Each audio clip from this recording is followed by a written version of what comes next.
எனக்கு தெரிஞ்ச விஷயத்த எல்லாருமே கத்துக்கணும். யாரும் சொல்லி கொடுக்காத வேலையில நான் உங்களுக்கு சொல்லி தரணும்னு நினைச்சேன். ஃபீஸ் எவ்வளவு வைக்கலாம் அப்படின்னு முடிவு பண்ணும்போது எங்களோட டீம்ல இருக்கிறவங்க, நீங்க ஆப்லாம் வேற கிரியேட் பண்ணிருக்கீங்க, ஒவ்வொரு ஆளுக்கா ஃபோன் பண்ணி டவுட் கிளியர் பண்ண போறேன்னு சொல்றீங்க, அதுவும் வீடியோஸ் எல்லாம் லைஃப் டைம் அப்படின்னு சொல்லியிருக்கீங்க. அதே மாதிரி நான் கம்மி ஃபீஸ் சொல்லுங்க அப்படின்னு சொன்னதுனால எல்லாருமே 1000 ரூபாய் வந்து வச்சுக்கோங்க அப்படின்னு சொன்னாங்க.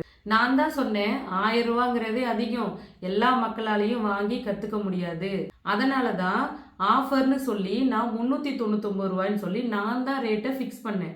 ஒரு மாசமா நான் ஆஃபர் வந்து இந்த மாசம் மட்டும்தான் இருக்க போகுதுன்னு சொல்லிட்டு இருந்தேன். யாராவது உங்க கிளாஸோடைய ஃபீஸ் எவ்வளோன்னு சொல்லி கேட்கும்போது நான் டிஎம் பண்ணுங்க அப்படின்னு சொன்னதே இல்லை. வெளிப்படையா என்னோட கிளாஸ் இவ்வளோதான், உங்களுக்கு கத்துக்கிறதுக்கு விருப்பம் இருக்கு அப்படின்னா நீங்களும் நம்மளுடைய கிளாஸை வாங்கி படிங்க அப்படின்னு சொல்லியிருக்கேன். ஆனா இன்னும் நிறைய என்னோட சப்ஸ்கிரைபர்ஸ், ஃபாலோவர்ஸ் இன்னும் கொஞ்சம் ஆஃபரை வந்து எக்ஸ்டெண்ட் பண்ணுங்க அப்படின்னு சொல்லி கேட்டிருக்காங்க.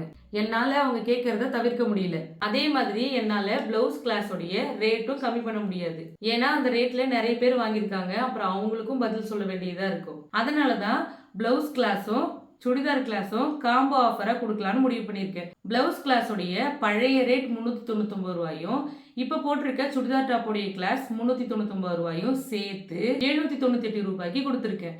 இப்ப கூட்டி கழிச்சு பாருங்க, கணக்கு கரெக்டா இருக்கும். நம்ம ஸ்ரீஜா உலகம் டைலரிங் ஆப்பை இன்ஸ்டால் பண்ணி வச்சுக்கோங்க. கூடிய சீக்கிரம் ஒரு பெரிய ஆஃபர் வந்து காத்துட்டு இருக்கு. நமக்கு தெரிஞ்ச விஷயத்த நம்ம மற்றவங்களுக்கும் சொல்லி கொடுப்போம்.